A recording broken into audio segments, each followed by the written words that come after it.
Hey there, and welcome to the More to Life channel. This is a community where I share a journey, among other journeys, for investing, for health, for growing your wealth. And hopefully we learn as a community and grow together, but you get to watch my journey. So today I want to talk about ETFs versus mutual funds. Now, ETFs or exchange traded funds, people often ask, are they riskier? Is the stock market risky? Well, hang tight while I tell you a story that explains why I unbanked and how I could have made 3 times more from my investments if I had unbanked sooner.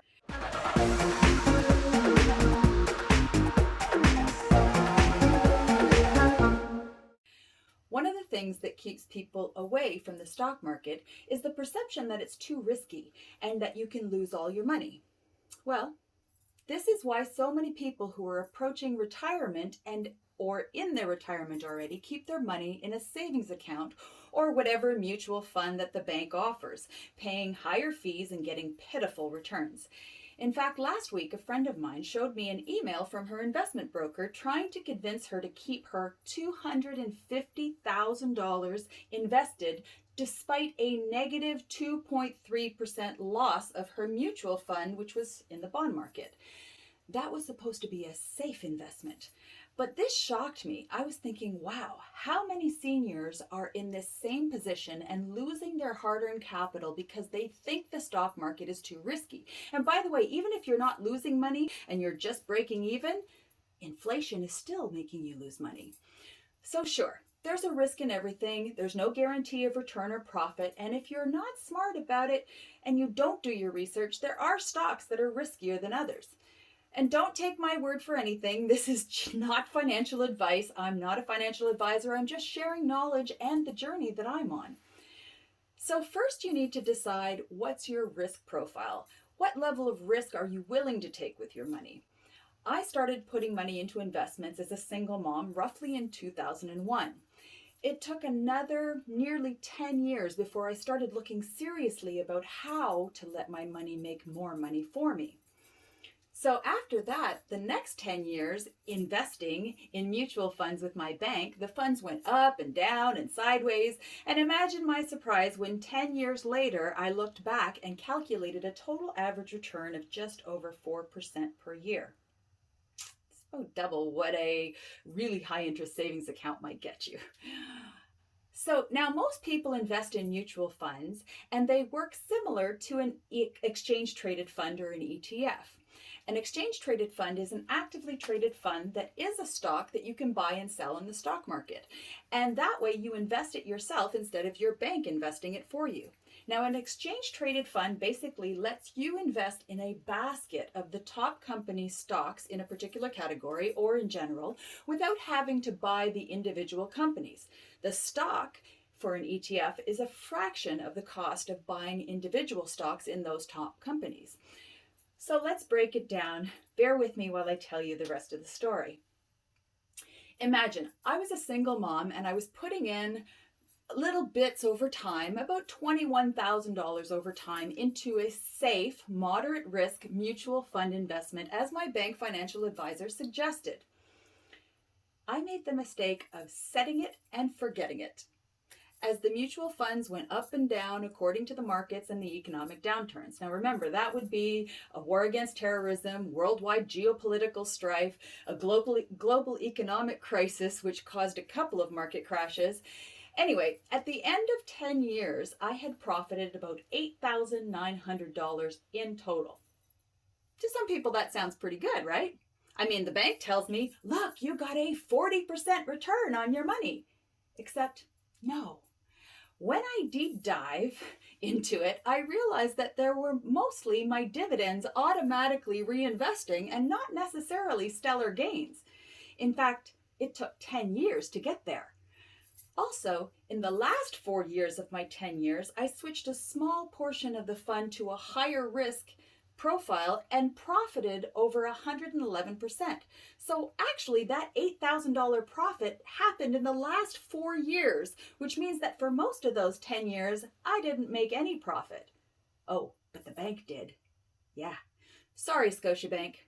I know I'm supposed to be grateful for 40% gains over 10 years, but seriously, when I actually think about it, I ended up definitely not richer than I think. So let me detail how I realized one of the biggest mistakes of my life. The same mistake many seniors are making right now. Let me tell you how I had the privilege of paying the bank management fees every year for a mutual fund and how they used my money to invest and take portions of my profit. Remember, the house always wins, and banks make billions of dollars on your money. So let's take a look and see if I had simply invested $10,000 in a simple exchange traded fund which follows the general stock market index, for instance, like the S&P 500. Now, the S&P 500 invests in the top 500 companies, and there are indexes that carry those top 500 companies for an average return. So in the last 20-year span from 2000 to 2020, that not only included 3 bull markets, 2 bear markets, but it also experienced a couple of major crashes with the terrorist attacks in 2001 and a financial crisis in 2008, which created a global economic crisis. And there were a couple of outbreaks of war on top of widespread geopolitical strife. And yet, the S&P 500 still managed to generate a return of 8.2% with reinvested dividends. Now, adjusted for inflation, the return was 5.9%, which would have grown my $10,000 investment into $31,200. Now, for me, that would have meant only $10,000 investment, or less than half the money I actually saved and invested over 20 years, which would have made me more than 3 times the money I got at the end. Instead, I got a 40% return of $21,000 over 10 years, and the bank made over 2.5 times my money.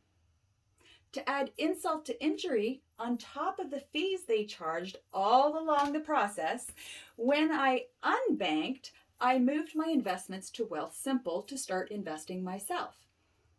I still lost a few $100s of my profit in the fees to move my money out of the bank's mutual fund and take more of they took more of my profit.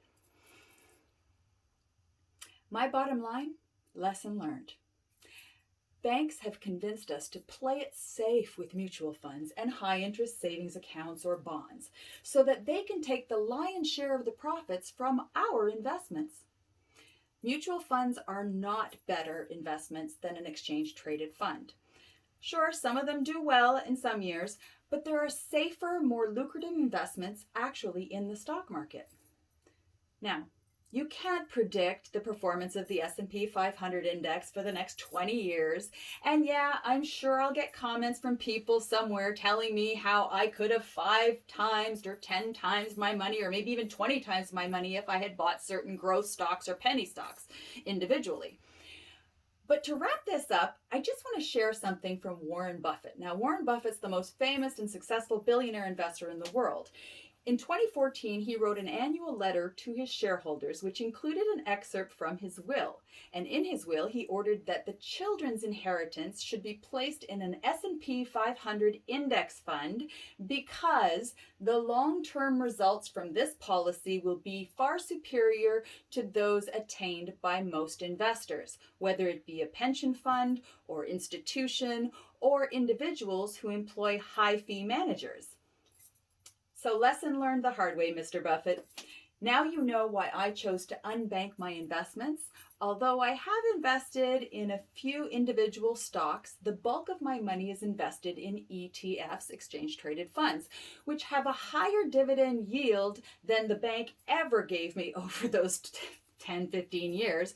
And the ETFs I'm invested in now have a better track record of growth. So I figure I have about 15 years to official retirement. Do I consider self-directing my investments in the stock market risky? No, absolutely not. At least I know now that just putting my investments into an ETF that follows the overall growth of the stock market for 10 to 15 years, I'll end up with more money, probably more than 2 times, maybe 3 times what the bank would have made me. Now, if you're in your 20s, you may have a higher risk tolerance than if you were in your 50s like me. But you can't go wrong listening to the Warren Buffetts of the world. I mean, their advice for safe returns on your investment is sound. and time proven. If you like this story, please let me know by hitting the like button and subscribing, or make sure you hit that notification bell so that you can follow along my journey and make sure that you get notified of my next videos. In future videos, I'll be sharing specifically what I'm investing in and some of the other lessons learned along the way. Happy investing, and remember, there's always more to life. Bye, lovies.